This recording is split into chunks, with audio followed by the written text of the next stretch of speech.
Hello students, आपण सुरू केली आहे अतिसंभाव्य प्रश्नांची महायज्ञ सिरीज.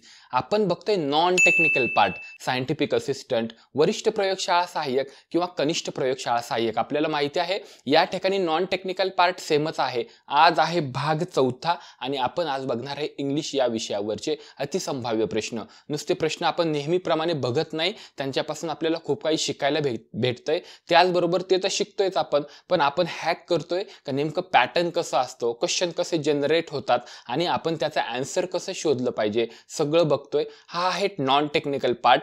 जो टेक्निकल पार्ट आहे तुम्हाला माहितीच असेल, ऑलरेडी ऑनलाईन बॅच आपण आपल्या ॲप्लिकेशनवर रन करत आहोत. फॉरेन्सिक सायन्समध्ये सायंटिफिक असिस्टंट या पदासाठी तब्बल 40% टेक्निकल पार्ट आहे, जो केमिस्ट्री आणि फॉरेन्सिक सायन्स आहे. तो आपण त्याच्यासाठी live plus recorded batch available केलेली आहे. ॲट द सेम टाइम वरिष्ठ प्रयोगशाळा सहाय्यक जी आहे या पदासाठी सुद्धा आपण टेक्निकल पार्टसाठी बॅच स्टार्ट केलेली आहे.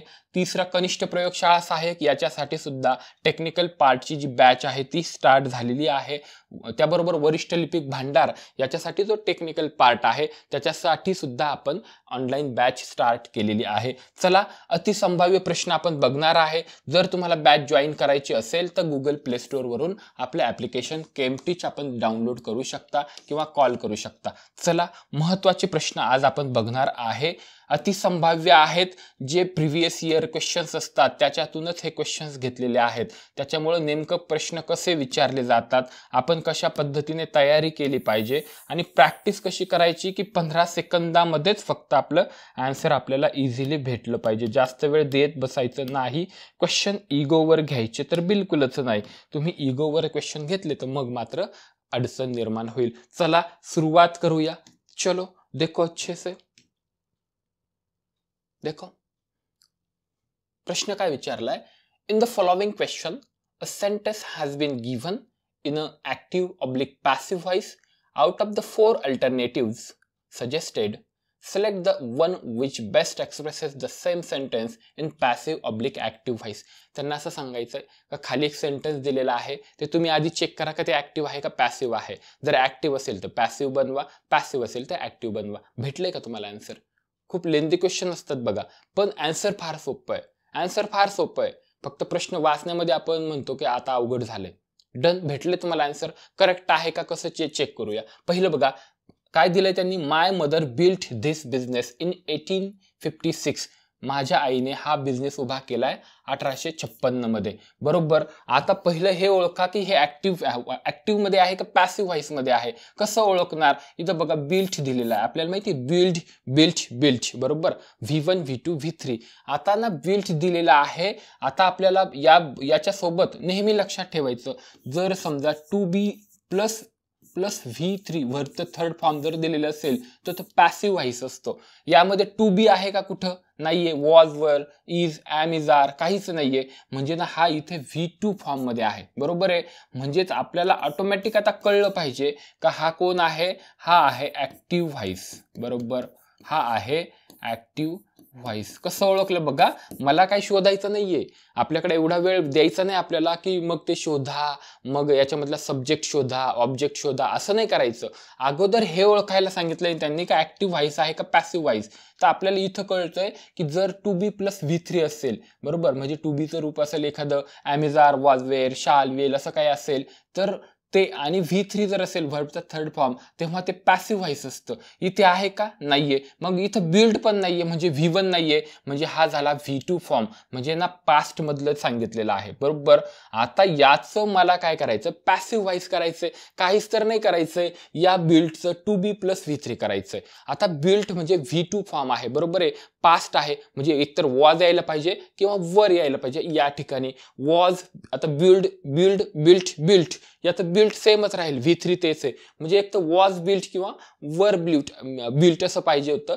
मग आता आपण काय चेक करणार, वॉज येईल का वेअर येईल. कसं, इथं बघा माय मदर आहे, पण आता आपल्याला काय करायचं, आता पॅसिव्ह करायचं म्हणजे याचा ऑब्जेक्ट्स बघावं लागेल. ऑब्जेक्ट्स पण नंतर बघू, आधी आपण हे शोधू की टू बी प्लस V3 कुठं कुठं आहे. आता इथं बघा वॉज बिल्ड आलंय.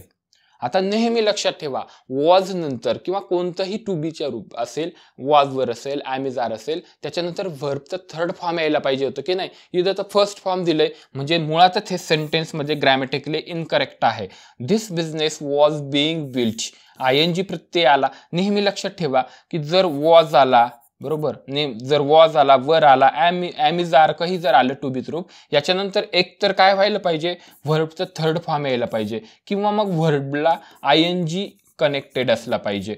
आता इथं तर बघा, वॉज नंतर काय झालंय, फर्स्ट फॉर्म आला, म्हणजे हे सेंटेन्सच चुकलं, म्हणून आपण त्याला इनकरेक्ट म्हटलं. दिस बिझनेस वॉज बीइंग बिल्ट. आता आयएनजी प्रत्यय इथं दिलाय, त्याने आयएनजी जोडलाय, इथं कुठं आयएनजीचा प्रश्नच नव्हता, कंटिन्यू नाहीच आहे क्रिया, म्हणून इथं पण आपण करेक्ट म्हणू नाही शकत, कारण आपल्याला काय पाहिजे, V2 आहे, याचं टू बी, वॉज किंवा वेअर प्लस V3 पाहिजे, म्हणजे हे पण नाही, वॉज आहे पण आयएनजी वापरलाय. आपल्याला काय पाहिजे, हॅज बीन बिल्टचा काही प्रश्नच नाही, मला वॉज पाहिजे. आपल्याला बघा, वॉज बिल्ट. आपल्याला ना सेंटेन्स शोधत असताना पूर्णचे सेंटेन्स दिलं, मग ते ऍक्टिव्हचं पॅसिव्ह करत बसलं तर अजिबात चालणार नाही. आपल्याला फक्त कनेक्शन बघायचंय आणि फक्त इथं कनेक्ट करायचं, ते कनेक्शन चेक करायचं आणि इथं बघायचं आणि आपल्याला आन्सर मिळवायचं. कसं मिळवायचं सांगतो परत एकदा. आपण काय केलंय, त्यांनी सांगितलं हे जे सेंटेन्स, आता हे त्यांनी सांगितलेलं विसरा, त्यांनी काय सेंटेन्स दिले, my mother built this business in 1856, बरोबर. आता मी शोधलं हे, याच्यातून एवढंच घेतलंय मी, पॅसिव्ह व्हाईस, ऍक्टिव्ह व्हाईस. मला लगेच कळलं पाहिजे, टू बी प्लस V3 जर असेल तर ते पॅसिव्ह व्हाईस असतं, बरोबर. म्हणजे am is are, was were plus V3. आता बिल्ड आहे तर बिल्ट पाहिजे, मग इथं टू बी कोणता घ्यायचा, तर हा जो व्हर्ब असतो ना, तो सांगतो कोणता घ्यायचा. बिल्ड असता तर एम इज आर पैकी आलं असतं, पण इथं बिल्ट आहे म्हणजे व्हर्बचा सेकंड फॉर्म आहे, म्हणजे इथं वॉज किंवा वेअर असलं पाहिजे. आता इथं वॉज आहे, पण मी काय सांगितलं, वॉज नंतर काय पाहिजे, V3 पाहिजे, पण बिल्ड दिला म्हणून हे चुकलं. वॉज आहे पण आयएनजी देऊन मग थर्ड फॉर्म दिलाय, बिल्ड तर दिलं पण आयएनजी वापरला म्हणून हे चुकलं.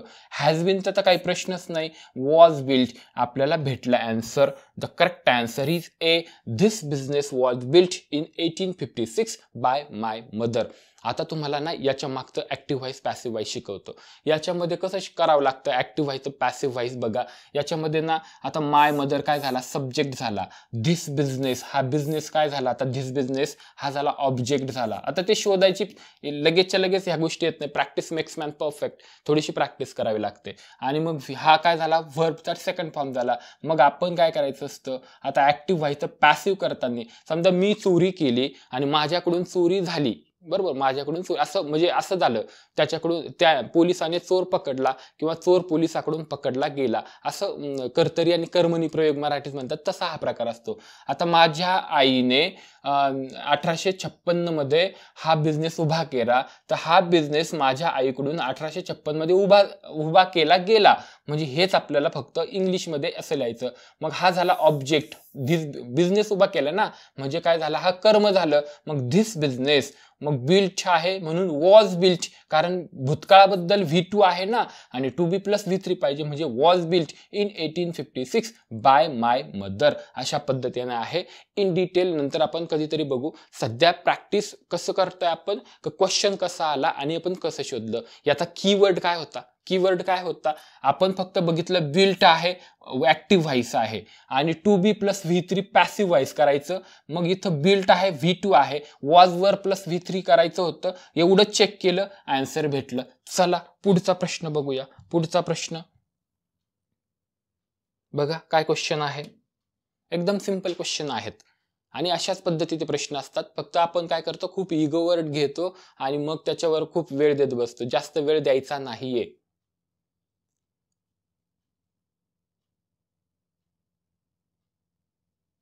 डन, भेटलं. आता ना इथं त्यांनी डायरेक्ट काय प्रश्न येते नीट बघा.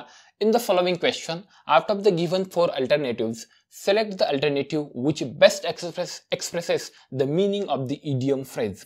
याच्यामध्ये जी इडियम किंवा फ्रेज दिलेली आहे, याचा मीनिंग काय होतं बघा. Sort of Damocles. आता काहीच कळत नाही. इथं तुम्हाला असे शब्द कधी कधी सापडतील की काही कळत नाहीये, ते कधी वाचण्यातच आलेलं नाही, तरी घाबरायची गरज नाही. सॉर्टचा अर्थ काय होतो रे, याचा अर्थ काय होतो, तलवार, बरोबर. तलवार म्हणजे काय, युद्ध, कापाकापी, मारामारी, हो की नाही? सेम सेम स्ट्रॅटेजी वापरून बघा. बिलिव्हर ऑफ गॉड, काही असं मॅच नाही होत रे. टू क्राय लाऊडली, मोठ्याने ओरडणे. अँड इम्पेंडिंग डिझास्टर, डिझास्टर कसं? डिझास्टर मतलब एखादी मोठी आपत्ती, हो की नाही? म्हणजे असं थोडं मॅचिंग वाटतं. आणि नंतर डिलिजंट पर्सन, डिलिजंट पर्सन म्हणजे काय? एखादा कष्टाळू, सांगितलं काम ते एकदम व्यवस्थित करतो, बरोबर? कष्टाळू व्यक्तिमत्व. इथं ना मला असं स्वॉर्ड, तलवार आणि डिझास्टर दोघं सेम वाटतात. आता तुम्ही म्हणाल सर असं चेक करायचं का? ही एक टेक्निक झाली, पण जर ऍक्च्युअल मिनिंग सुद्धा मॅच होतो बघा. सॉर्ट ऑफ डेमोकल्सचा अर्थ काय होतो? का एखादं भविष्यात घडणारी एखादी, म्हणजे भविष्यात आता येऊ घातलेली एखादी आपत्ती, बरोबर? तलवारीत म्हणजे येऊ घातलेली एखादी आपत्ती. आणि बघा अँड इम्पेंडिंग डिझास्टर म्हणजे कायच? तेच अर्थ होतो एखादी येऊ घातलेली एखादं आपत्ती, एखादं म्हणजे बरं डिझास्टर, बरोबर? तर याच्यावरून दोघं मॅच होतात.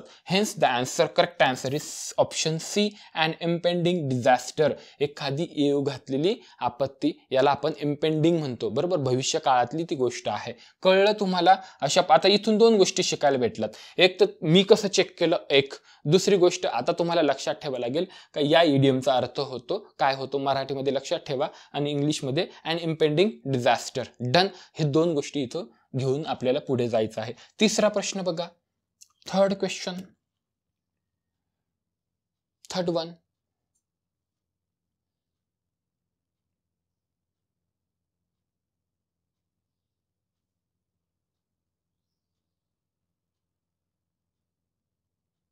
डन. भेटला आन्सर.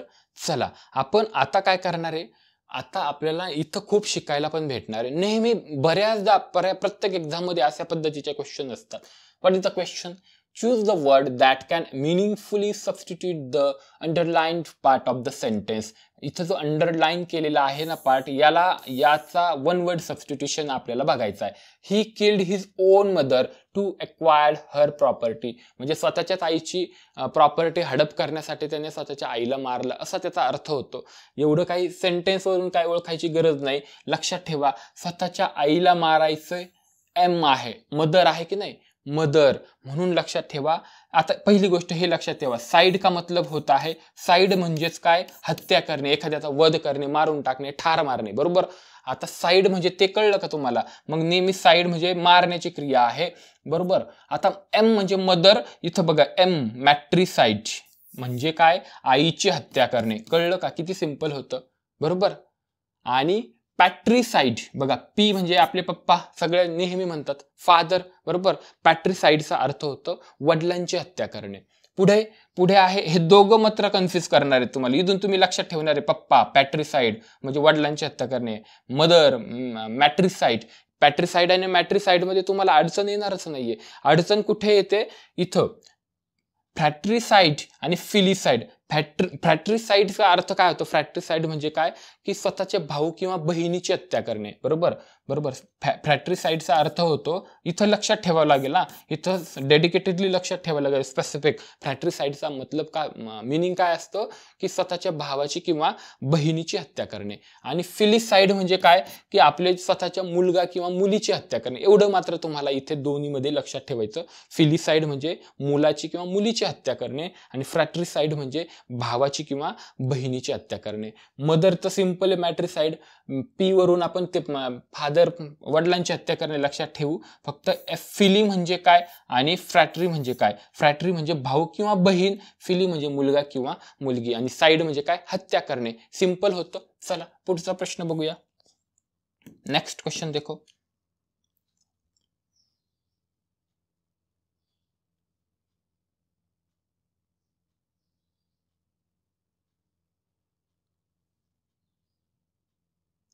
अशा पद्धतीचेच क्वेश्चन्स विचारले जातात. हे सगळे क्वेश्चन्स PYQs आहेत. नवीन मी माझ्या मनाने नाही घेतलेले, त्याच्यामुळे याच्यातून तुम्हाला खूप शिकायला पण भेटणार आहे. चलो अच्छे से देखो.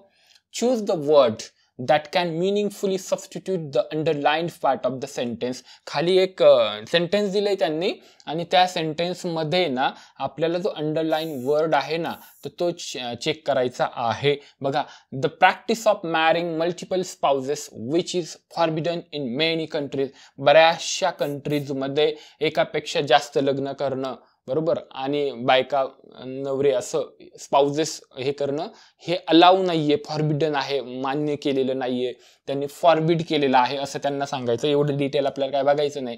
डायरेक्ट हायलाइट बघा. मॅरिंग मल्टिपल, एकापेक्षा जास्त लग्न करणं म्हणजे काय तर लक्षात ठेवा पॉली. आता या शब्दावरूनच कळतो पॉली. आपण ना केमिस्ट्रीचे स्टुडंट असतो, फॉरेन्सिक सायन्सचे, आपल्याला माहिती आहे ना मोनोमर, डायमर, ट्रायमर, पॉलिमर, हो की नाही, तेच वापरायचं होतं इथे, वेगळं काही करायचं नव्हतं. मल्टिपल पॉली भेटलं ना आन्सर, पॉलीगॅमी, एकापेक्षा जास्त लग्न करणे.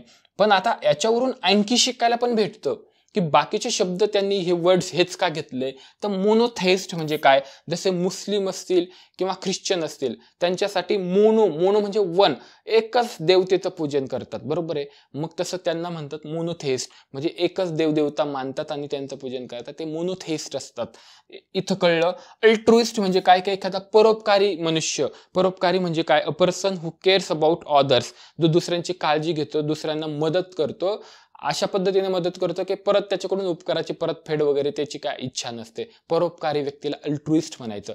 One, a person who CARES about others and helps them despite not gaining anything bye doing this. म्हणजे आपण दुसऱ्यासाठी काहीतरी केलंय आणि त्याच्या तुलनेत त्याने माझ्यासाठी असं केलं पाहिजे, याला असा व्यक्ती नाही तर त्याच्याकडून तो परत अपेक्षा करत नाही. मराठीत काय लक्षात ठेवायचं, अल्ट्रुइस्ट म्हणजे काय, एखादा दुसऱ्यासाठी काहीतरी करतोय, बरोबर, काहीतरी करतो आणि त्याची परतफेडची अपेक्षा तो करत नाही, दॅट इज कॉल्ड, त्याला मराठीमध्ये परोपकारी व्यक्ती असं म्हणतात. नेहमी लक्षात काय ठेवू आता सर मी, अल्ट्रुइस्ट म्हणजे असा व्यक्ती, अल्ट्रुइस्ट म्हणजे एक चांगला व्यक्ती समाजातला, अल्ट्रुइस्ट नेहमी लक्षात ठेवा. इगोइस्ट लगेच कळलं पाहिजे, इगोइस्ट म्हणजे चांगला नाही वाटत, बरोबर आहे. Altruist best person. पॉली म्हणजे एकापेक्षा जास्त, पॉलीगॅमी म्हणजे मॅरिंग मल्टिपल, बरोबर. आणि मोनोथेइस्ट, मोनो म्हणजे वन, इथंच होतं मोनो आणि पॉली. मोनो म्हणजे वन, थेइस्ट म्हणजे एखादी देवता किंवा देविता असं त्यांना देवी देवतेंना मानायचं आणि त्यांचे पूजन करायचं, दॅट इज द मोनोथेइस्ट. चलो नेक्स्ट क्वेश्चन देखो अच्छे से. पुढचा प्रश्न बघा, नीट बघा.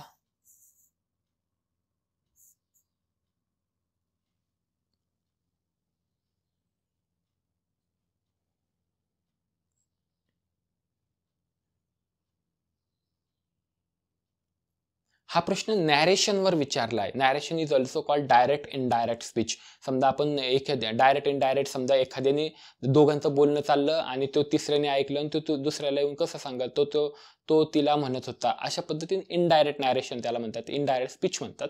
ते म्हणतायत काय म्हणतात बघा, in the following question a sentence has been given in direct indirect speech, बरोबर. Out of the 4 alternative suggested select the one which best expresses the sentence in direct speech. सरळ त्यांनी सांगितलंय की दादा तुला खाली ना इनडायरेक्ट स्पीच दिलेला आहे, त्याचं डायरेक्ट मध्ये तू कसं करशील, बरोबर.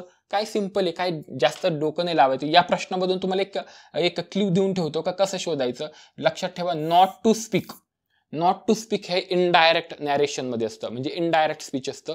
त्याचं डायरेक्ट जर करायचं असेल तर हे आज्ञार्थी वाक्याचं प्रतीक असतं, नॉट टू स्पीक. मग याचं आज्ञार्थी वाक्य जर करायचं असेल, याचं डायरेक्ट करायचं, बरोबर, हे इनडायरेक्ट आहे, याचं डायरेक्ट करायचं असेल तर नॉट टू स्पीकला म्हणतात डू नॉट स्पीक. एखादा म्हणला नाही बोलू नको रे, बरोबर, इनडायरेक्ट मध्ये तो काय म्हणतो, नॉट टू स्पीक, बरोबर. एवढंच एक होतं. जेव्हा नॉट टू स्पीक येईल ना, असं नॉट टू ब्रेक, बरोबर, म्हणजे इथं नॉट टू आणि V1 काहीतरी दिलेलं असं वर्डचं फर्स्ट फॉर्म दिलेलं असेल तर समजून घ्यायचं हे इनडायरेक्ट स्पीच आहे. डायरेक्ट मध्ये कसं करायचं, डू नॉट स्पीक, बरोबर. मग इथं बघा, please do not speak, no speaking while, हे तर काही प्रश्नच नाहीये. No speaking, you do not speak, पण तुम्ही विचार करू शकता की यू आलाय, मग तुम्ही असं या 3 मध्ये कन्फ्युज होऊ शकता. आपण इन डिटेल बघूया. I ordered her not to speak while I am teaching, बरोबर. आता बघा, इथं बघा, आय ऑर्डर्ड हर, बरोबर. म्हणजेच आता आपल्याला काय करावं लागेल, आता काय करायचं, जेव्हा आपण इनडायरेक्ट स्पीचचं डायरेक्ट स्पीच करतो तेव्हा काय करत असतो, पहिलं आपण इथं डबल इन्व्हर्टेड कॉमा मध्ये लिहितो, बरोबर, काय बोललेलं आहे वाक्य आणि कोण कोणाला बोललो, इथं कॉमा देतो, बरोबर. इथं सुद्धा विचारलं जातं बरं का क्वेश्चन्स. आता ऑर्डर्ड, बरोबर, V2 आहे ना, मग इथं बघा याचं काय असतं, डायरेक्ट मध्ये सेड टू, टोल्ड असतं का सेड टू असतं, तर सेड टू असतं, हे आता प्रॅक्टिस करून करून लक्षात येतं. थोडीशी तुम्हाला मी एक बुक सांगितलेलं आहे, ते भरपूर सारी प्रॅक्टिस केली की ऑटोमॅटिक कळतं आपल्याला की ऑर्डर्ड आहे, वर्बच्या सेकंडमध्ये आहे, म्हणून भूतकाळातली क्रिया आपल्याला दाखवावं लागते. सेड टू घ्यावं लागेल. मग 3 आहेत इथं तर काहीच कळत नाही. आय सेड टू हर, बरोबर, आय सेड टू हर आणि आय सेड टू हर, तिघही आपल्याला बरोबर वाटतात इथपर्यंत हाफ सेंटेन्समध्ये. प्लीज डू नॉटचा काही प्रश्नच नाहीये. याच्यातून आपल्याला रिक्वेस्ट केली, हा अजिबातच कळत नाही म्हणून प्लीज अजिबात नाही वापरू शकत. फक्त माझं टार्गेट आहे नॉट टू स्पीक ऐवजी डू नॉट स्पीकनेस. वाक्य डू नॉट स्पीकनेस स्टार्ट झालं पाहिजे आणि वाक्य हे आज्ञार्थी आहे, बरोबर, आज्ञार्थीमध्ये. मग कसं करणार? डू नॉट स्पीक नाही. इथे बघा I said to her do not speak while I am teaching. मी शिकवत असताना बोलू नको असं मी तिला सांगितलं, बरोबर आहे, डन. आणि इथं बघा you do not speak, you do not, असं यूचा कधीच नाही. दोघांमध्ये आय आणि बघा आय ऑर्डर हर या दोघांमध्ये सांगितलं. पुन्हा नवीन आपल्या मनाने काही सब्जेक्ट्स वगैरे घ्यायचे नाहीत. हायली फोकस्ड करायचं, not to speak, do not स्पीकने, डू ने स्टार्ट झालं पाहिजे वाक्य, म्हणून हे पण कॅन्सल होतं. शॉर्टमध्ये answer is B. I said to her do not speak. मी एवढंच लक्षात ठेवलं, not to speak direct do ने स्टार्ट झालं पाहिजे, डू नॉट स्पीक नाही. आज्ञार्थी वाक्य असतं डायरेक्ट. तो दरवाजा उघड, बरोबर, तो दरवाजा उघड, डायरेक्ट आपण ना आज्ञार्थी वाक्यात आज्ञा दिलेली असते. त्यामुळे आन्सर काय भेटलं तुम्हाला? बी भेटलं. अशा पद्धतीने शोधायचं आहे. पुढचा प्रश्न बघा, नेक्स्ट क्वेश्चन 6 नंबरचा. 6 नंबरचा काय क्वेश्चन आहे? प्रश्न खूप मोठा दिलेला आहे, बरोबर, प्रश्न मोठा आहे पण आन्सर खूप सिंपल असतात.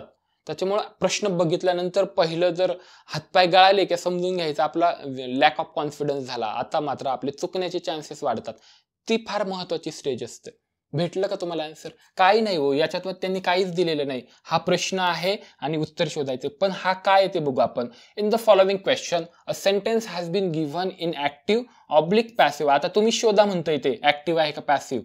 Out of the 4 alternative suggested select the one which best expresses the same sentence in passive or oblique active voice. तुम्ही ते म्हणता खाली एक वाक्य दिले, तुम्ही शोधा ते ऍक्टिव्ह आहे का पॅसिव्ह आहे. जर ऍक्टिव्ह असेल तर पॅसिव्ह करा, पॅसिव्ह असेल तर ऍक्टिव्ह करा. चलो देखते हैं ना, बहुत सिंपल है. सेम स्ट्रॅटेजी इथं वापरायची. जेव्हा जेव्हा आर नंतर V3 आला, म्हणजे जेव्हा मी आधीच सांगितलं नाही रे तुम्हाला 2B + V3 वरचं थर्ड फॉर्म आलं, समझ लेना है ये पॅसिव्ह है.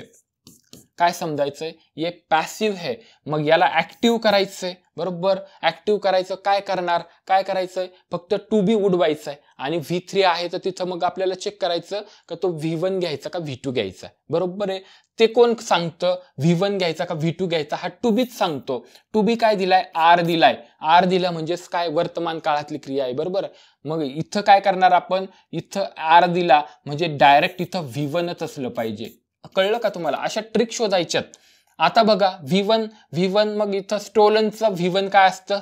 स्टील असतं, बरोबर आहे. इथं स्टोल आलंय, संपला प्रश्नच मिळाला. हॅज बीन स्टीलिंग, ING प्रत्यय कुठून आणला? राशी ऑफ्टन स्टील्स इथं बरोबर वाटतंय. इज गोइंग टू स्टील इथं बरोबर वाटतं. बरं ठीक आहे, तुम्ही काहीतरी केलंय, बरोबर आहे. ह्या दोघांमध्ये तुम्हाला कन्फ्युजन आहे. कळलं? परत एकदा सांगू. Pens are often stolen by Rashi. राशीकडून पेन चोरले जातात असं त्यांना म्हणायचं. ती नाही चोरत, तिच्याकडून चोरले जातात. आता बघा इथे काय करणार आपण? आर आणि स्टोलन आला म्हणजे मी ओळखलं हा पॅसिव्ह व्हॉइस आहे. 2B + V3 आहे. मग याला मला V2 करू का V1 करायचं? ऍक्टिव्ह मध्ये आर आहे म्हणजे मी V1 केला, बरोबर आहे. आता तो जर V1 असेल तर याच्यामध्ये बघा स्टोल आला, एचा अजिबातच प्रश्न नाही, ए संपला. राशी हॅज बीन स्टीलिंग असं असतं का? तर अजिबात नाही. इथं ING प्रत्ययाचा काहीच संबंध नाहीये दोघांमध्ये पण, बरोबर. इथं पण इज गोइंग टू म्हणजे आपलं इथं ती असं सांगता की तिचे चोरले जातात. आता याचं ऍक्च्युअलमध्ये जर आपल्याला ऍक्च्युअल बघायचं असेल का कसं, तर काय करावं लागतं? ही राशी जी आहे, बरोबर, हिला आपलं राशी आणि हा पेन्स जे आहेत यांच्यामध्ये चेंज करायचं. म्हणजे इथं हा ऑब्जेक्ट होता तर तो आता ऑब्जेक्टला पाठवा कशामध्ये? याच्यामध्ये ऍक्टिव्ह मध्ये. आणि राशीला काय करावं लागेल? इकडे घ्यावं लागेल. ऍक्टिव्ह व्हॉइसमध्ये काय असतं? जो ऑब्जेक्ट आणि सब्जेक्ट आहे यांची काय केली जाते? अदलाबदल केली जाते. त्यांची पोझिशन चेंज करतात. पॅसिव्ह मध्ये ऍक्टिव्ह व्हॉइसमध्ये जो सब्जेक्ट आहे तो पॅसिव्ह व्हॉइसमध्ये ऑब्जेक्टच्या रूपात घेतला जातो, म्हणजे तिच्याकडून चोरला जातो असं. आता इथं राशी दाखवायची आधी बघा. राशीनंतर आपल्याला V1 पाहिजे होता, पण ऑफ्टन हे नेहमी आहे, आजच नाही, ती जर नेहमी क्रिया करते, म्हणून राशी ऑफ्टन आणि नंतर V1 पाहिजे होता. स्टोलनचा V1 आहे स्टील, बरोबर. पण राशी आहे आपल्याला माहिती ना, ही, शी आणि इट, यांच्यासाठी आपण V1 ला आपण यस किंवा ES जोडतो. जसं आय गो टू स्कूल असतं, पण he goes to school, she goes to school असं असतं ना. ES प्रत्यय आपण तिथे यस किंवा ES लावतो. राशी आहे म्हणून यस किंवा ES लावा लागतो. इथं यस लावा लागतो कारण स्टील आहे. राशी ऑफ्टन स्टील्स आणि पेन्स, बरोबर. आन्सर भेटला आपल्याला सी. अशा पद्धतीने शोधायचं. सर मला अजिबात इंग्लिश येत नाही, मी पहिल्यांदाच तुमचं लेक्चर बघतोय. अशा वेळेस अशा विद्यार्थ्यांनी डायरेक्ट ऑब्जेक्ट कोणता, सब्जेक्ट कोणता आणि ते जर केलं तर तुम्ही कन्फ्यूज होऊन जाल, बरोबर. अशा वेळेस मी तुम्हाला आधी तीच ट्रिक देतो का मी पहिल्या क्वेश्चनमध्ये तेच सांगितलं की तुम्ही इथे शोधा एम इज आर आणि स्टोलन दिला म्हणजे टू बी प्लस V3 दिला. मग मला आता हा कोणता झाला, टू बी प्लस V3 हा झाला पैसिव. मुझे क्या करना है, इसको एक्टिव बनाना है. एक्टिव बनाने के लिए क्या करना पड़ेगा, टू बी प्लस V3 या टू बी वरून ओळखणार मी का वर्तमान काळ की भूतकाळ. मग टू बी वरून कळलं वर्तमान काळ आहे, बरोबर आहे, प्रेझेंट टेन्स आहे. मग मी याला कन्व्हर्ट केलं V1 मध्ये. V1 काय आला, स्टोलनचा स्टील आला. मी आधी स्टील चेक करून कुठं कुठं दिले हे तर लगेच जाईल तुमचं. स्टील पाहिजे, स्टीलिंग INGचा काही नाही इथं. ING वगैरे काही होतं का, बिंग असतं तर इथे, जर बिंग असतं तर ING होता, तर INGचा काही प्रश्न नाहीये. इथं गोईंग टू एखादी क्रिया अशी दाखवायची नसते, डायरेक्ट सरळ आन्सर आपल्याला भेटतं.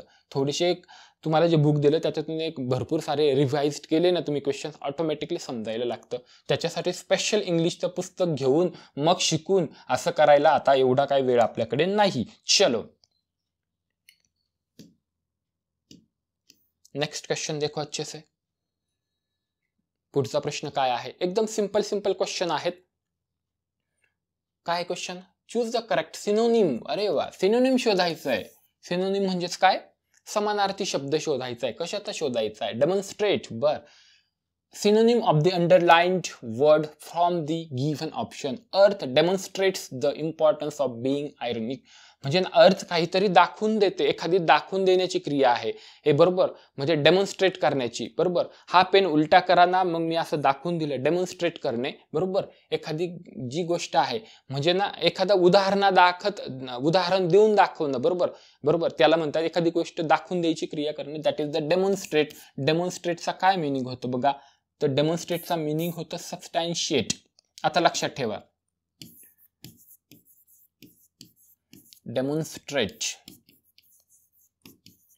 हे काय आहे, सिनोनिम्स आहेत. थोडेसे महत्त्वाचे सिनोनिम्स आपल्याला करून ठेवावे लागेल.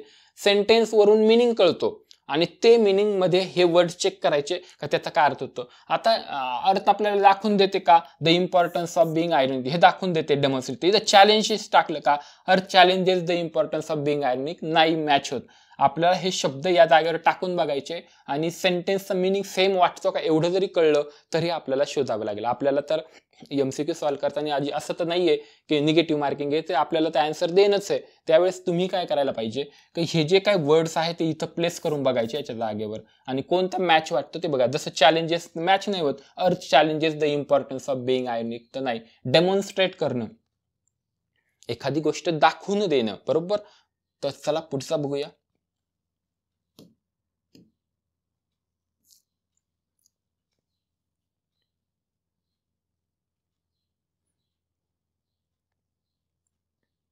सिंपल आहे.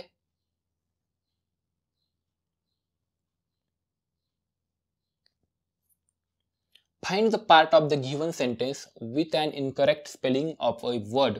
If there is no misspelled word, choose no error. त्यांनी वाक्य दिलेले वेगवेगळे, फक्त स्पेलिंग कशामध्ये चुकीचे आहे ते ओळखायचे. स्पेलिंगवर पण प्रश्न विचारला जातो 100%. दॅट बरोबर आहे ना, are, not, supposed, to, be, there असं शोधावं लागेल. No error. The natural bits notch the things बरोबर आहे. इकोलॉजिस्ट बरोबर स्पेलिंग आहे. हॅव बरोबर आहे. फोकस्ड ऑन, ट्रॅडिशनली बघा बरं, चुकली स्पेलिंग. कशी चुकली, ट्रॅडिशनली शब्द कसा होता,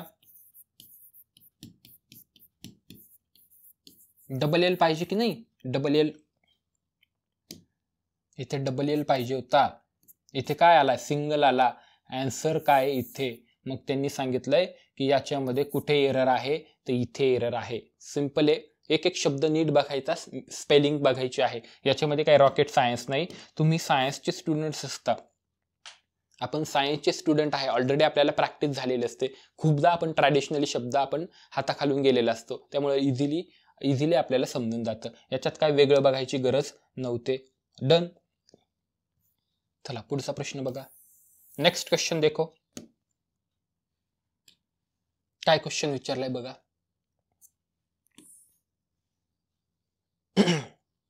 सिंपल आहे बहुत. ऍक्टिव्ह व्हॉइस, पॅसिव्ह व्हॉइस आणि डायरेक्ट इनडायरेक्टला आधी घ्या.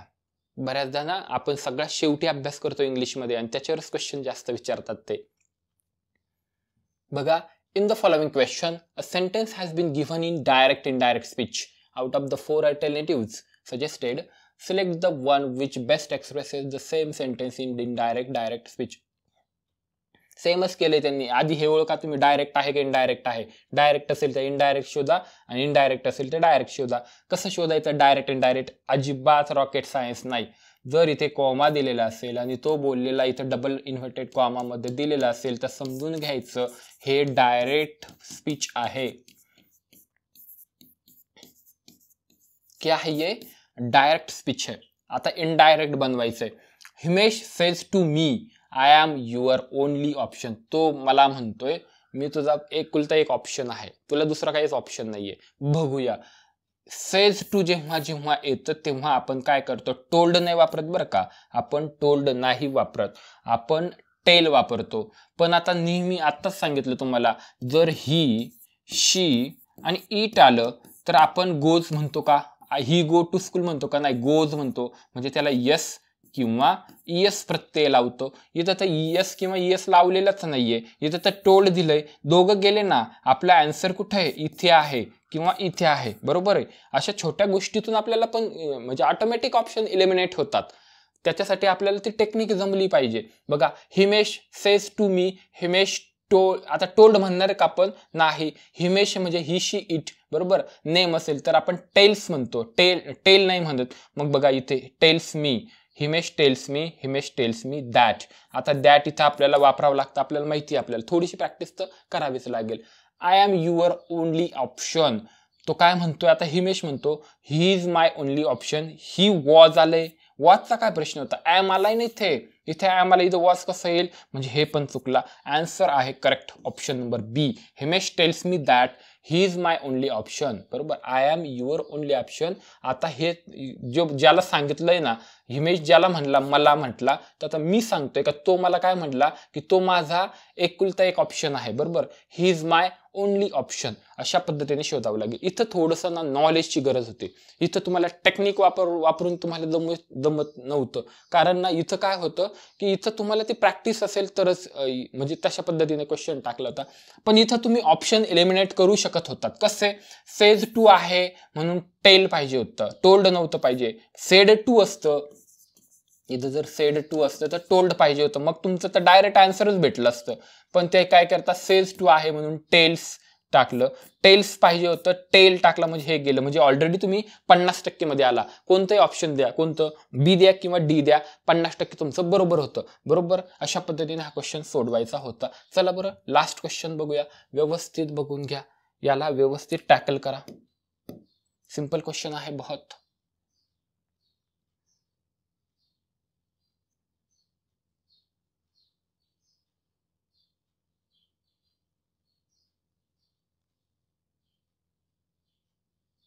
डन. सिंपल आहे. काय नाही विचारलं, काय विचारलं तेच बघा आधी. In the given question, idiom proverb part of the sentence is underline.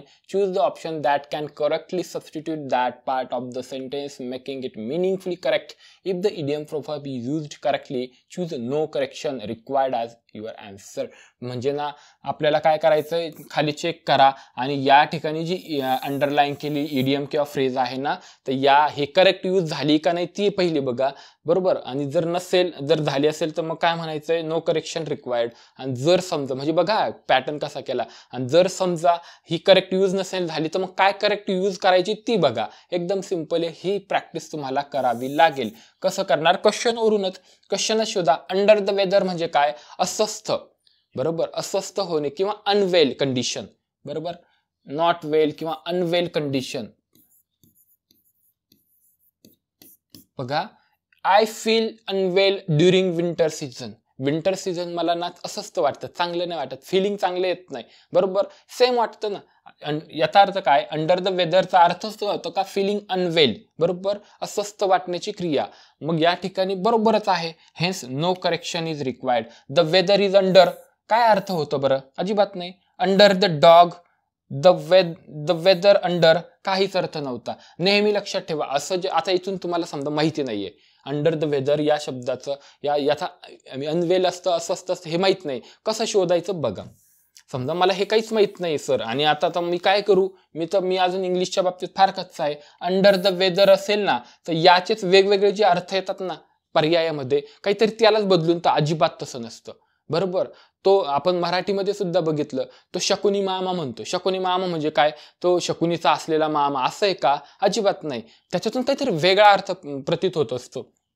Under the weather is under, नाहीच येणार. अंडर द डॉग नाही येत. द वेदर अंडर, अजिबात नाही. आता मला माहित नाही म्हणून हे आन्सर भेटलं. अशा पद्धतीने पण काही क्वेश्चन्स टॅकल करावे लागतील. सगळेच क्वेश्चन आपण पाहिलेले असतात असं स्पर्धा परीक्षेमध्ये बिलकुल होत नाही. बऱ्याच वेळा आपल्याला आपलं लॉजिकच वापरावं लागतं, जे आपण शिकलो ते वापरावं लागतं. इथे थांबूया. जर सेशन आवडला असेल तर लाईक, शेअर, सबस्क्राईब नक्की करा. धन्यवाद.